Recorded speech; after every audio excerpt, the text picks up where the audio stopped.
천국에 돌아가니라. 아멘. 할렐루야. 네, 오후 시간 또 하나님께서 함께 하실 줄 믿습니다.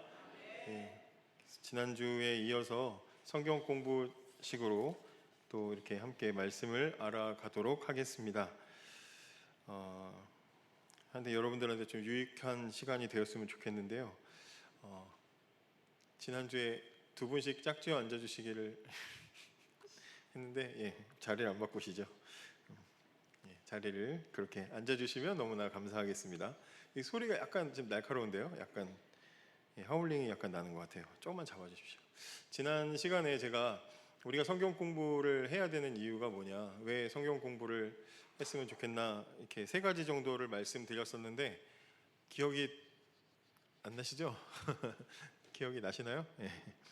첫 번째는 같은 방향을 바라봅시다 라는 주제였습니다. 같은 방향을 보기 위해서, 같이 배우고 같이 알아가면서 같은 방향을 보기 위해서, 또 바르게 알기 위해서죠. 예수님에 대해서 우리가 복음을 전하려면, 우리 아까도 가서 제자 삼으라, 우리 집사님 박수 안 치면 안 되게 이렇게 손을 딱 들고 하셔가지고, 키도 크신데, 그래서 복음을 전하려면 우리가 알아야 되잖아요, 그렇죠? 그래서 바르게 알아야 되니까 우리가 또 배워야 하고요. 또 삶으로 그렇게 살아내기 위해서, 우리의 삶으로 살아내기 위해서 우리는 그렇게 성경을 공부해야 합니다.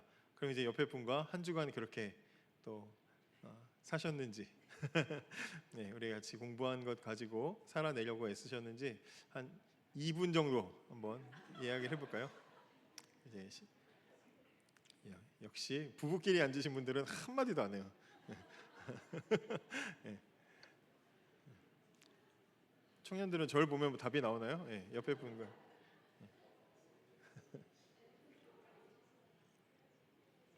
안 되면 안 되는 이유를 말씀하시고, 잘 되면 잘 되는 이유를 말씀하시면 되죠.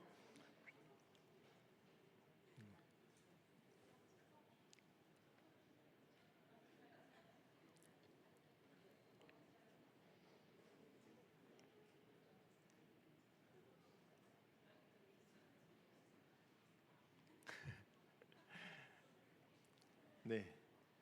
그래도 좋습니다. 지난주보다 훨씬 나은 것 같습니다. 뭐 하는 건가 막 이런 저를 원망의 눈빛으로 쳐다보셨는데 이번 주는 아니네요. 자, 오늘은 2과고요. 경배할 것인가 거부할 것인가. 제가 지난주에 이제 어떤 교재를 가지고 한다고 소개해드렸는데 오늘은 그거 빠졌죠. 제가 그것만 하니까 조금 그게 약간 딱딱할 수도 있을 것 같아가지고 그냥 다 섞어가지고 하려고 그렇게 그 책을 뺐습니다. 어쨌든 12개의 과로 진행이 되긴 하지만, 자, 이번 과의 목표 한번 보겠습니다. 이번 과의 목표 첫째, 둘째, 셋째 한 번씩 읽어볼게요. 1번부터 시작.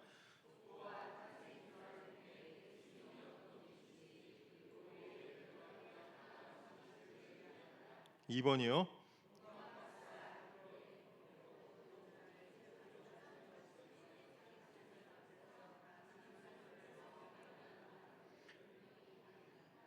돌림 노래를 하시네. 3번 시작.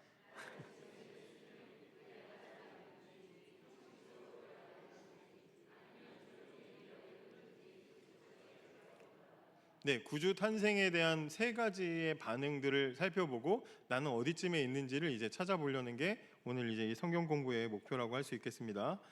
자, 생각해 볼 질문과 답변 이제 들어가면은 첫 번째로 1장과 2장은 크게 세 부분으로 나눌 수가 있다고 되어 있습니다. 크게 세 부분으로. 첫 번째는 족보에 관한 내용이 담겨져 있고요. 1장 1절부터 17절까지. 그다음에 예수님 탄생하신 탄생 기사가 18절부터 25절까지 되어 있고, 그다음에 2장은 동방박사와 헤롯에 대한 이야기로 이제 이렇게 기록이 되어 있습니다. 이제 질문을 보시면서 순서대로 쭉 따라가 보시면 될 것 같습니다. 자, 첫 번째, 마태복음의 첫 단어는 무엇이고 그 안에 어떤 뜻이 담겨 있나요? 라고 질문을 합니다. 1장 1절이 뭐죠? 네, 아브라함과 다윗의 자손 예수 그리스도의 계보라. 그런데 이 헬라어 원문에는 뭐부터 나와 있다고요? 계보라, 이 말이 먼저 나와 있다고 합니다. 계보다라는 말이 먼저 나와 있는데, 이 계보라는 말은 그 밑에 이제 그 참고 글이 있죠. 게네세우스 그래가지고 창세기랑 같은 어원의 단어가 거기에 기록이 되어 있다. 그래서 거기 이제 그렇게 나와 있죠. 많은 신학학자들이 이것을 새로운 창조의 시작을 선언하는 표현으로, 그냥 단순히 예수님 족보를 그냥 써놓은 게 아니라 의도가 들어 있었다라는 거예요. 의도가 들어 있기 때문에, 그래서 이제 그런 부분들을 보고 새로운 시작을 선언하는 그런 장으로 본다, 이제 그렇게 해석을 한다라고 볼 수 있겠다라는 것입니다. 그래서 하나님께서 구원의 계획을 오래 전에 세우셨던 구원의 계획이 드디어 시작되는 첫 번째 장으로서 이제 계보라, 이렇게 하면서 이제 말씀이 시작이 된다, 이렇게 보시면 되겠습니다. 이 마태복음을 누구를 1차 독자로 두고 썼다고 그랬죠? 누구를요? 유대인들을 대상으로 썼기 때문에 그 유대인들은 구약에 대해서 굉장히 많은 지식을 가지고 있었고, 그렇기 때문에 이런 표현들을 통해서 이게 새로운 시작이구나, 누가 왕으로 오시는구나 라는 것들을 알 수 있도록 해놨다라고 하는 것을 보게 됩니다. 그 다음에 2번 보시면, 마태는 왜 수많은 조상 중에 아브라함과 다윗을 특별히 앞세웠을까요? 2번을 보시면 성경을 찾아볼 텐데요. 이건 뭐 한 번씩 다 찾으면 시간이 오래 걸리니까 여기 우리 이쪽에 앉으신 두 분단, 1, 2분단은 창세기 12장 3절을 찾아주시고요. 그다음에 가운데 계신 분들은 사무엘하 7장 16절, 이쪽 끝에 계신 분들은 갈라디아서 3장 16절을 찾아주시면 될 것 같습니다. 그래서 이제 다른 분들이 다 들리도록 크게 읽어주시면 될 것 같은데요. 창세기 12장 3절, 사무엘하 7장 16절, 그리고 갈라디아서 3장 16절. 네. 그러면 한번 창세기부터 한번 크게 읽어보겠습니다. 시작.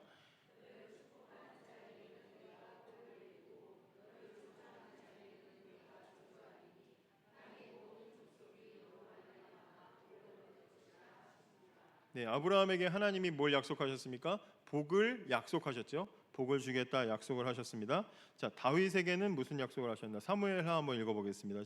시작.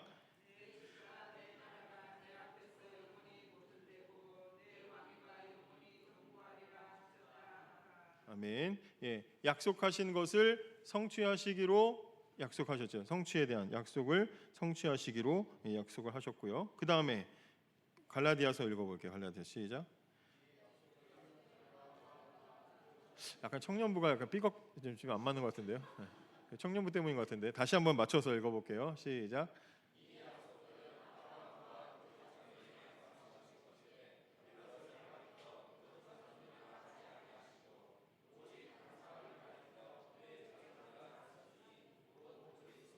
아멘. 예, 예수님께서 그 약속을 완성하셨다는 이야기가 기록되어 있습니다. 그래서 아브라함은 어떤 사람이냐? 이 구약의 많은 이 이스라엘 역사 속의 인물들 중에 아브라함은 복의 약속을 받은 사람으로서 중요한 인물이고요.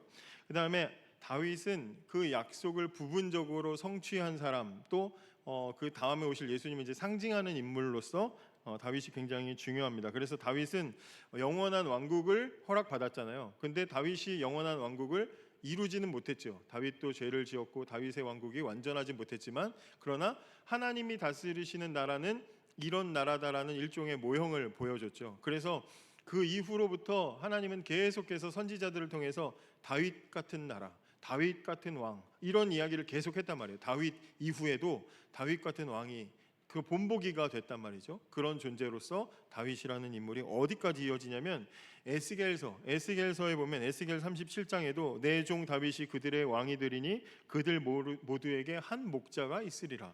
에스겔 37장 24절인데 에스겔 37장 24절에도 이미 다윗 이후의 시대인데도 다윗 같은 왕이 있을 것이다, 이렇게 약속했고요. 그 다음에 나중에 요한계시록 22장에도 보면 요한계시록 22장에 예수님이 이렇게 밝히셔요. 나 예수는 교회들을 위하여 내 사자를 보내어 이것들을 너희에게 증언하게 하였노라. 나는 다윗의 뿌리요, 이렇게 말씀하셔요. 예수님이 나는 다윗의 뿌리다. 그래서 하나님이 아브라함을 통해 약속하신 것을 다윗을 통해 부분적으로 성취하시고, 그리고 예수 그리스도를 통해 뭐 하셨어요? 그 약속을 완성하신 구조로 되어 있어요. 그렇기 때문에 이 계보가 아브라함과 다윗과 예수 그리스도의 족보라고 그렇게 소개가 되어 있는 것입니다. 자, 3번 한번 보시면 여기 이제 문장 흐름이 달라지는 부분이 있는데 그 이유가 뭐냐? 여기 보면 누가 누구를 낳고 이렇게 돼 있다가 어디에서 달라지죠? 그 달라지는 부분이 뭐냐? 어디에서 달라지죠? 혹시 몇 절인지 아세요? 누가 누구를 낳고 이런 구조로 돼 있잖아요. 누가 누구를 낳고 돼 있다가 언제 달라지죠? 몇 절에서? 네? 명확하게 달라지는 데가 어디입니까? 네. 뭐라고요? 16절 맞습니다. 16절 감사합니다. 16절에서 뭐라고 돼 있죠? 야곱은 마리아의 남편 요셉을 낳았으니 마리아에게서라고 되어 있죠. 예, 흐름이 바뀝니다. 왜 바뀔까? 제가 여기다 써놨군요. 질문을 해놓고도 흐름이 바뀝니다. 여기 보시면 그 전까지는 아무개가 아무개를 낳고, 여기 이 낳고라는 단어는요 능동형 단어로 돼 있어요. 능동형 단어. 그래서 인간의 의지로 낳은 거예요. 자식을 결혼해서 자연스럽게 자식을 낳은 거예요. 능동형 단어로 되어 있어요. 근데 나신이라라고 하는 이 마리아가 예수님 낳았다는 나신이라는 피동형으로 되어 있습니다. 그래서 나아진 거예요. 나아진 거예요. 그건 무슨 얘기입니까? 인간의 의지가 아니라 하나님께서 개입하셔서 하나님의 아들을 낳게 하셨다는 거죠. 나아지게 하셨다는 겁니다. 그런 표현이 여기 들어가 있고요. 또 여기 족보, 여러분들이 많이들 아시겠지만 이 족보에서 이 흐름 속에 조금 다른 점이 또 뭐가 있는가? 다른 특징이 또 뭐가 있죠? 다른 사람들은 다 어떻게 되어 있습니까? 남자가 남자를 낳은 것으로 되어 있죠. 남자가 남자를 낳은 것으로 1장 2절에도 아브라함이 이삭을 낳고 이삭은 야곱을 낳고, 그래서 이삭, 야곱 다 남자잖아요. 여기에 사실은 누가 들어가야 돼요? 사라도 들어가야 되고 리브가도 들어가야 되잖아요.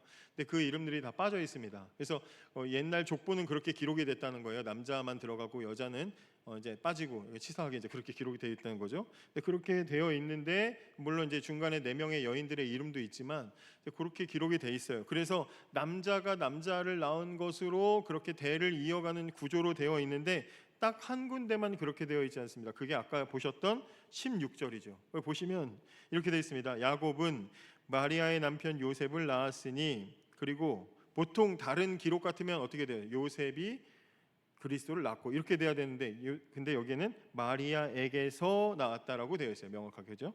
마리아에게서 낳았다. 그럼 왜 이렇게 썼을까요? 마태가 왜 기록하다가 이렇게 썼을까요? 갑자기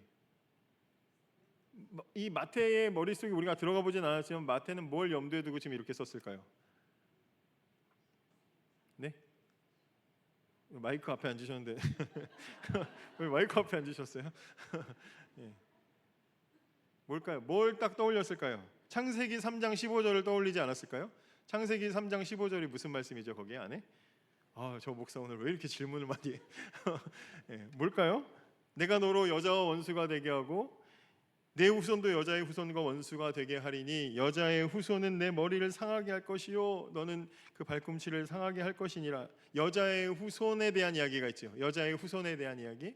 그 여자의 후손, 이게 원시복음이잖아요. 원시복음.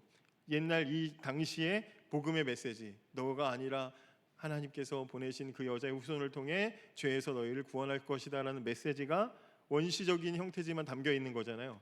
그러면 그 여자의 후손이 누구냐 찾아가다 보니까 마태가 이 족보의 기록 속에 이 예수님만 딱 여자가 낳은 사람으로 기록을 하고 있죠. 여자 마리아에게서라고 되어 있는 거예요. 그래서 여자의 후손을 연상하도록 이렇게 기록이 되어 있구나라는 것을 우리가 알 수가 있습니다.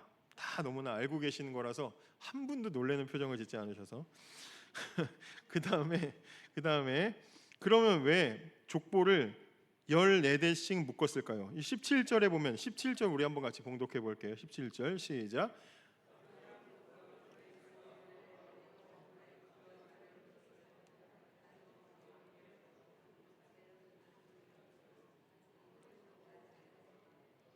네. 14대 이렇게 지금 묶어놨잖아요. 그죠? 왜 14라는 숫자로 묶어놨을까요? 그러면 당연히 14명씩 지나갔으니까 그랬겠죠 라고 하겠지만 실제로 대조를 해보면 달라요. 마태가 일부를 좀 빼면서까지 굳이 14라는 숫자를 지금 만들어 놓은 거거든요. 그러면 왜 이렇게 했느냐는 거죠. 마태가 유대인들한테 이 성경을 이제 보내주면서 왜 하필이면 아브라함에서 다윗까지 14, 다윗에서 바벨론까지 14, 바벨론에서 예수님까지 14라는 숫자로 왜 그렇게 나눠놨을까 궁금해서 저도 찾아봤더니 여러 짐작들이 있는데 이제 14라는 숫자는 7이 완전수라고 생각하는, 그들이 완전수라고 생각하는 7이 반복되는 숫자이기 때문에 이스라엘한테, 이 히브리인들한테 7이라는 숫자는 하나님의 완전하심을 상징하는 숫자라고 하잖아요. 7이. 그래서 하나님을 상징한다고 하기도 하고, 그래서 완전하신 하나님을 상징하는 숫자다. 그래서 아브라함에서 다윗까지 완전하게 하나님께서 이끄셨고, 다윗에서부터 그런 식으로 예수님까지, 그리스도까지 완전하게 하나님께서 그 뜻대로 이끌어 주신 것이다, 이런 메시지가 담겨 있을 것이다라고 해석을 하는 사람들도 있고요.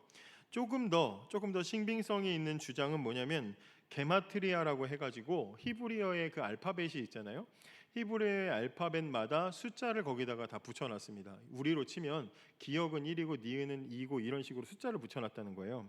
그런데 그 숫자가 그렇게 되면은, 저는 이제 박신웅이니까 비읍 시옷 이응이잖아요. 히브리어는 그 자음만 있어요. 모음이 없고, 자음은 나중에, 모음은 나중에 이제 표시를 붙인 건데, 그러다 보면 그 자음마다 숫자, 고유의 숫자가 있으니까 저도 비읍 시옷 이응을 합치면 하나의 숫자가 나오잖아요. 그러니까 그것처럼 이 14라는 숫자도 한 단어를 이야기하게 된다라는 거죠. 근데 그게 누구냐? 다윗으로 보는 거예요. 다윗이라는 그 이름도 히브리식으로는 다비드라고 부르는데, 다비드라고 부르는 그 이름은 그 자음 표시가 어떻게 되어 있냐면 달렛, 바브, 달렛 이래 가지고 이제 이제 한글로 쓰면 디귿, 비읍, 디귿 이렇게 되어 있는 거예요. 그러면 거기마다 숫자가 있는 거죠. 그러면 앞에 달렛은 4고 그다음에 6이고 또 4가 되는 거예요. 그러니까 합치면 뭐가 됩니까? 14가 되는 거죠. 그래서 다윗을 상징하는 숫자로 사람들이 본다는 거예요.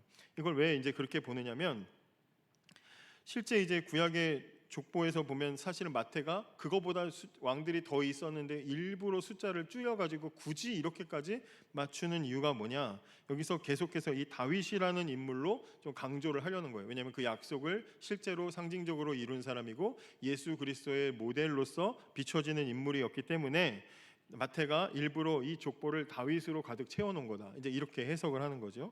그래서 예수님이 다윗의 자손이고 약속된 왕으로서 다윗과 같은 존재로, 유다의 사자와 같은 존재, 예수님을 다윗과 계속해서 연관지어서 표현하기 위해 이 14라는 숫자를 여기다가 집어넣었다, 이제 이렇게 해석을 하는 부분들도 있습니다.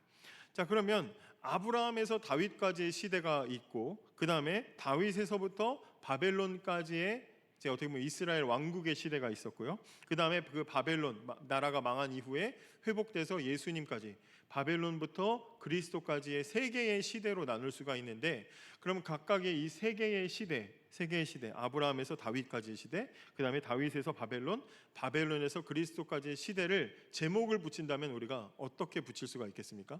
아브라함에서 다윗까지의 시대는 어떤 시대라고 우리가 말할 수 있을까요? 막 족장 시대가 지나가고 여러 가지 역사, 출애굽과 이런 사사 시대가 지나가잖아요. 이거는 어떤 시대로 우리가 말할 수 있을까요? 간단하게 말하면 뭐라고 할 수 있을까요? 답이 저한테 있으니까 빨리 말해라, 그렇게 하시는 거죠. 약속과 번영의 시대라고 할 수 있습니다. 그죠? 약속과 번영의 시대. 약속이 주어졌고 그 작은 한 가족이 큰 민족으로 이제 되어가는 약속과 번영의 시대죠. 그러면 왕국이 세워지는 다윗과 바벨론 포로로 끌려가던 그 시대는 뭐라고 제목을 짓겠습니까? 그렇게 하나님께서 번영을 주셨는데 타락하고 심판을 받아서 나라가 망하는 타락과 심판의 시대라고 할 수 있습니다. 그죠? 타락과 심판의 시대. 자, 그러면 그렇게 망했던 바벨론에서부터 돌아와서 예수 그리스도께서 오시는 때까지, 바벨론에서 그리스도까지는 무슨 시대라고 우리가 붙일 수가 있겠습니까? 일단 회복이 들어가겠죠. 그죠? 회복과 완성의 시대라고 할 수 있습니다. 그죠? 회복과 완성의 시대. 그러니까 마태는 계속해서 이 책을 통해 하고 싶은 이야기가 그건 거예요. 그 다윗과 같은, 구약에서 말했던 그 다윗과 같은 존재, 그 구약의 많은 선지자들을 통해서 하나님이 다윗과 같은 왕이 오게 하실 것이고 견고한 나라를 세우게 하실 것이라는 그 왕이 이제 오셨다, 그게 예수다라는 것을 지금 말해주려고 이렇게 계속해서 이야기를 하고 있는 것입니다. 그래서 그 흐름이 1장에서 2장으로 그렇게 넘어가는 거예요. 그 왕이 오셨다, 1장에서 그 왕이 이분이다, 예수다 쭉 설명한 다음에 2장에 보면 어떤 질문을 하죠? 동방에서 온 박사들이 유대인의 왕이 어디 있습니까? 물어보죠. 그랬더니 그 왕이 베들레헴에서 나셨다, 이분이다, 이제 이렇게 1장에서 얘기했던 그분이 바로 짠 하고 이제 드디어 책을 찍고 바깥으로 나오는 이야기를 2장에서 소개를 하고 있는 것입니다. 자, 그다음에 이제 족보에 대한 정보를 조금 더 우리가 살펴보면 족보에는 유독 이제 4명의 여인의 이름이 등장을 한다. 이제 뭐 마리아도 있지만 4명의 상징적인 특별한 여자들이 등장을 하게 되는데 이들은 누구고 이들의 공통점은 무엇인지 우리가 잠깐 한번 살펴볼게요. 자, 누구 나오죠? 혹시 표시를 한번 해보세요. 여러분들 성경책에 표시를 해주셔도 좋고 뭐 적으셔도 좋고 족보에 나와 있는 여인들의 이름을 한번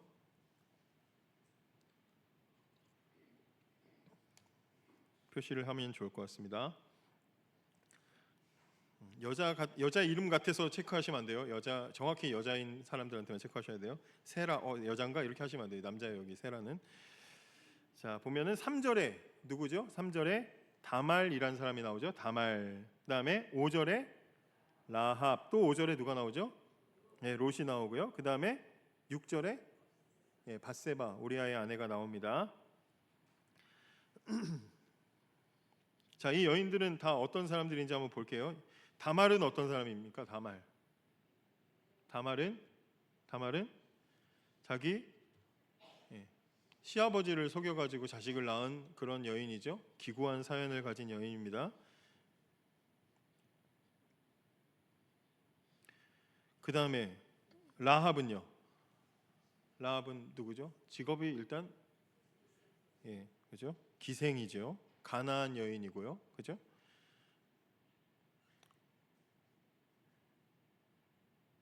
그다음 룻은요. 어느 나라 사람이죠? 모압 여인이죠. 모압 사람입니다. 이방인 여인이고요. 시어머니 따라서 들어온 사람. 그죠? 그래서 나중에 라합이 보아스를 낳고 보아스가 이 룻과 결혼해서 나중에 오벳을 낳고 이새를 낳고 다윗을 낳고 그래서 다윗 왕의 증조 할머니가 되죠. 그죠? 증조 할머니가 됩니다. 그다음에 밧세바 이 여인은 우리아의 아내. 이 여인은 어떤 사람이죠? 잘 아시는 다윗의 그 여인이죠. 다윗의 그 여인. 족보에 원래 유대인 족보에는 여자의 이름을 기록하지 않는데 마태는 지금 기록했어요. 마태는 어디 출신이라고 그랬죠? 무슨 출신이라고 그랬죠? 자기가 세리 출신이라고 했습니다. 그걸 누가 밝혔어요? 자기 스스로 밝혔어요. 그죠? 예수 그리스도 하나님 나라의 백성들 안에는 나 같은 사람도 변화된 사람들이 있다. 이걸 지금 말해주고 싶은 거잖아요. 그래서 족보가 흠없는 사람들만의 족보가 아니다. 이 그리스도의 족보 안에는 이런 여인들도 있다. 심지어 이방인도 여자도 이런 문제의 여인들도 이 안에 가득 들어있다라고 지금 말하고 있는 거죠. 이 족보는 은혜의 족보다라는 것을 지금 말해주고 싶은 겁니다. 그러니까 직접적으로 초대교회에 유대인들뿐만 아니라 이방인 출신 기독교인들도 있었을 것이고 또 유대인들 중에서도 출신 성분이 좋지 않은 크리스천들도 초대교회 안에는 이렇게 있었겠죠. 이전에는 차별과 이런 것들이 정확하게 있었는데 예수 이름 하나로 그들이 다 모였어요. 근데 그럼에도 불구하고 유대인들 중에 뭐 율법주의자들이나 이런 출신 사람들은 차별하고 약간 좀 거리를 좀 두는 면들이 초대교회에 있었습니다. 있었기 때문에 마태가 이걸 기록을 하는 거예요. 이 족보 안에 이런 여자들도 있다. 이미 너희들이 그 이방인들 그렇게 싫어하고 교회 안에서도 자꾸 차별하는데 예수님 족보 안에도 이방인이 있고 예수님 족보 안에도 저런 여인도 있고 저런 출신들도 다 있는데 무슨 순혈 혈통 지금 그거 따질 때가 아니다. 니네가 믿는 예수님도 이런 분이신데 그 예수님은 우리를 다 수용하셨다. 근데 우리가 왜 서로 차별하냐? 이런 메시지가 그 안에 담겨 있는 것이죠. 뿐만 아니라 모든 이제 28장 마지막에 보면 지상 명령을 내리시잖아요. 땅 끝까지 복음 전하라는 지상 명령을 내리시잖아요. 근데 이미 첫 번째 장에 족보 안에 뭐가 들어 있어요? 예수님의 가게 안에 예수님의 족보 안에 이방인이 들어가 있어요. 이미. 그러니까 마지막 장에서 선포하실 그 메시지가 1장 안에 이미 다 녹아 들어가져 있다라는 것을 알 수가 있습니다. 자, 그다음에 탄생 기사는 예수님의 출신과 사명에 대해서 무엇을 말해 줄까요? 탄생 기사, 예수님 탄생에 대한 이야기. 21장 마태복음 1장 21절 마태복음 1장 21절 한번 우리 같이 봉독해 보겠습니다. 시작. 이름을 예수라 하라. 이는 그가 자기 백성을 들의 죄에서 구원할 자이심이라. 그 다음에 23절도 같이 읽어볼게요. 23절 시작.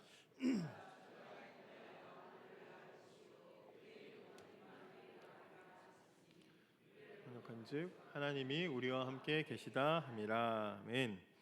자, 예수님의 이름 자체에 예수님의 사명과 출신과 모든 것들이 다 담겨져 있다.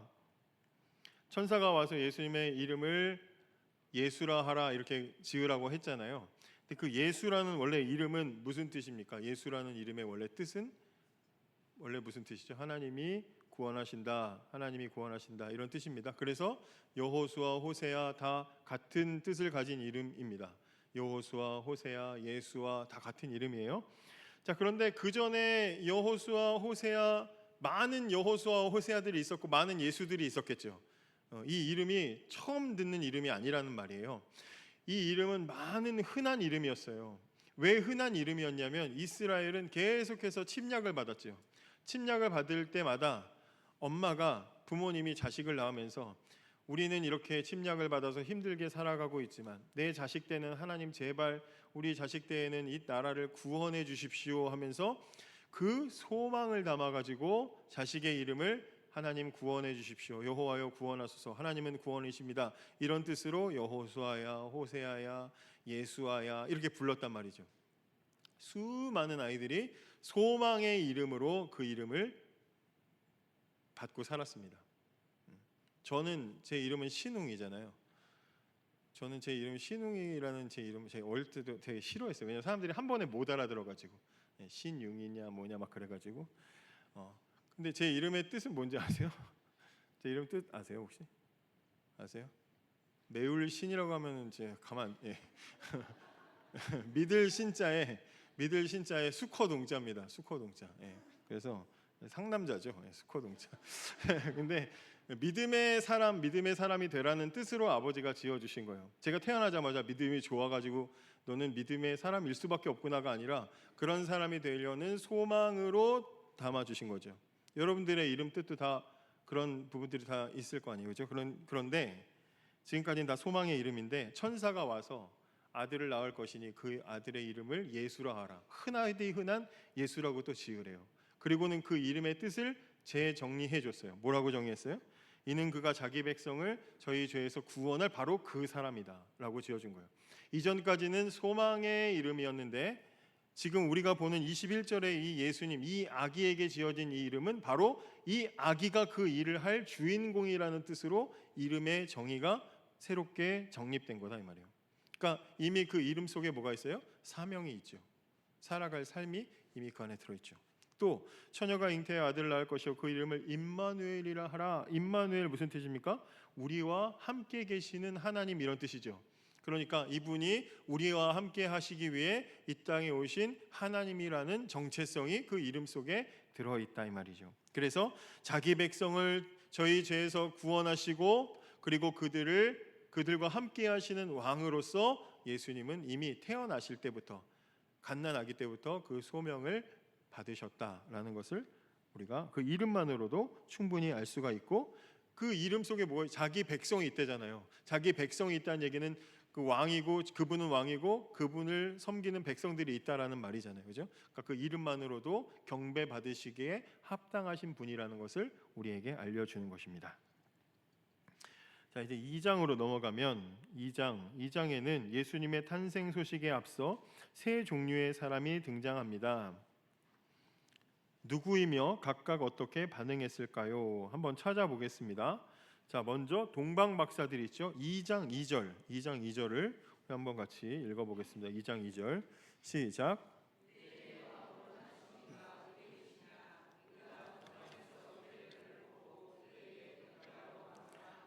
동방에서 박사들이 왔는데 이 박사들이 와서 예수님의 탄생 소식을 듣고 와서 이 사람들은 지금 뭐 하겠다고 얘기하고 있습니까? 뭐 한대요? 경배한다 그러죠. 경배하겠다. 경배하겠다. 어느 나라 사람이라고요? 외국인이라고요. 그죠? 외국인인데 지금 유대인의 왕에게 경배하겠다 찾아왔습니다. 자, 그러면 헤롯은요? 헤롯은 어떻게 반응했죠? 헤롯 그 반응이 3절이죠. 3절 같이 읽어 보겠습니다. 시작. 헤롯 왕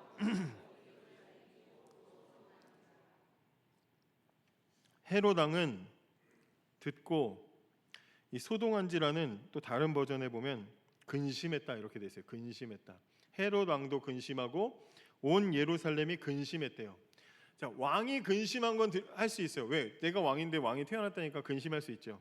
근데 왜 온 예루살렘이 근심했을까요? 잘 생각해 보세요. 왜 그랬을까요? 왜 그랬을까요? 예? 왜 그렇게 근심을 했을까요? 쉽게 말하면 헤롯 왕의 성질을 너무나 잘 알아서 저 왕이 지금 자기 왕권을 위해서 저렇게까지 지금 하고 있는데 저 상황에서 지금 동방에서 박사들이 와가지고 뭔 유대인의 왕이 태어났다고 하면 저 나라를 또 다 들쑤시고 난리를 치겠구나 하니까 지금 근심을 하는 거죠.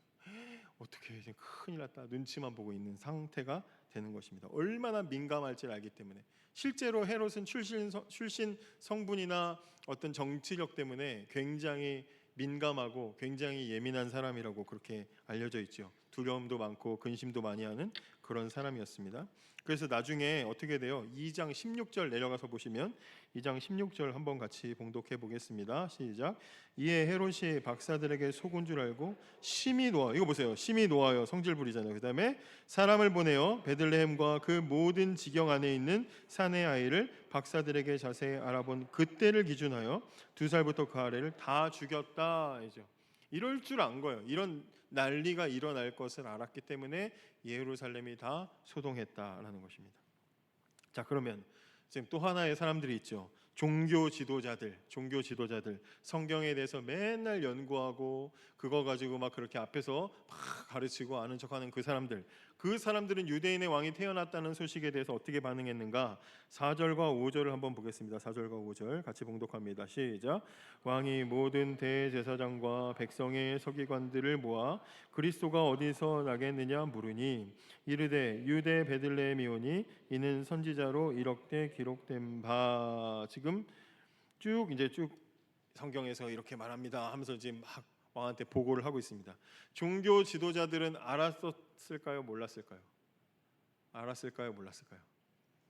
알았을까요? 몰랐을까요? 알고 있었던 거죠. 알고 있었지만 아무것도 하지 않았던 것이죠. 성경이 예언한 그 일이 일어난다고 하는데도 불구하고 그 앞에서 보통 왜냐하면 이걸 왜 그렇게 제가 말씀드리냐면 그 유대인의 왕이 태어났냐 너 알아봐라 했을 때 이 사람들이 바로 이렇게 딱 답을 지금 제안을 하잖아요.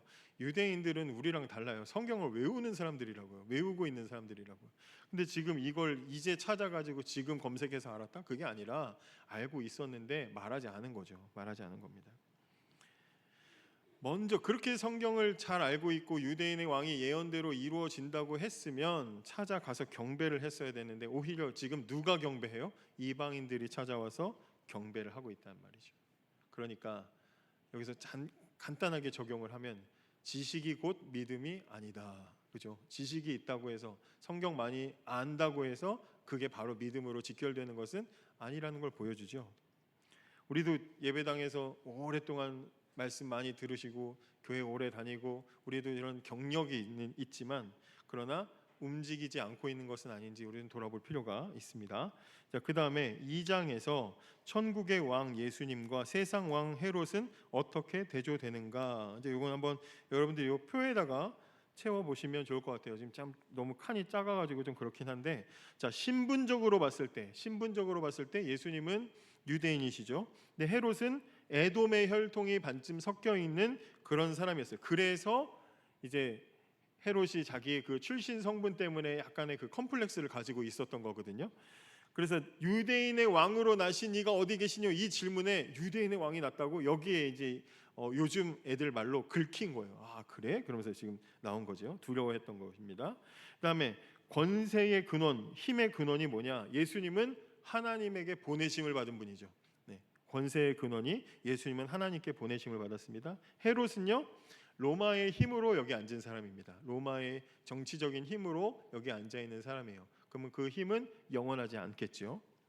그 다음에 백성들을 대하는 통치 방식은 예수님은 딱 한마디로 예수님은 어떤 왕으로 오셨다라고 우리가 말할 수 있을까요? 예수님은 뭐 같은 왕이다. 어떤 왕으로 오셨다. 예수님은 성경이 뭐라고 보통 이야기합니까? 마태복음 2장 6절에 보면 목자로 오셨죠. 목자로, 다스리는 목자로. 목자는 어떻게 다스립니까? 섬기고 돌보고 보호하고, 그죠? 목자는 그렇게 오십니다. 그럼 헤롯은 어떻게 할까요? 헤롯은 자기 백성들을 어떻게 대하고 통치합니까? 말할 것도 없죠. 어린 애들 막 싹 다 죽이는데, 그죠? 자신의 어떤 능력, 권세로 그렇게 자기 자리를 지키기 위해서 그걸 이제 백성들을 이용하고 힘을 이용하는 사람이죠. 그러면 그 마지막 결말은 어떻게 됩니까? 예수님은 다른 사람을 위해서 자기 목숨을 내어 주시고 죽으셨다가 부활하셨죠. 헤롯은 어떻습니까? 헤롯에 대한 기록이 따로 있진 않은데 이 요세푸스라는 역사가의 기록을 따르면 헤롯의 결말은 이렇게 잔인하게 아이들 학살하면서 왕자를 지키려고 했는데 전신이 썩어 들어가는 극심한 고통 속에서 비참하게 죽습니다. 자기 왕권을 위협할 것 같아서 자기 아들까지도 죽이거든요. 그런데도 불구하고 결국에는 전신이 썩어 들어가는 비참한 질병으로 고통을 받으면서 죽었다라고 그렇게 전해집니다. 자, 그러면 지금 이제 쭉 이런저런 이야기들을 봤는데 그러면 이 본문 곳곳에 하나님은 뭐 하셨나? 하나님은 뭐 하고 계셨나? 여기 보시면 6절, 15절, 18절, 23절 여러분들이 한번 쭉 찾아보시면서 하나님은 뭐 하셨는지를 한번 적어 보시면 좋을 것 같아요. 6절에는 하나님이 뭘 하셨는가? 6절은 예언의 말씀이 나와 있죠. 유대 베들레헴이니 이는 선지자로 이렇게 기록된 바 유대 땅 베들레헴아 그러면서 나와 있죠. 예수님이 베들레헴에 태어나신 것은 우연이 아니라 700년 전에 하나님이 예언하신 것이다. 하나님은 예수님 태어나실 곳까지도 다 정하셨죠.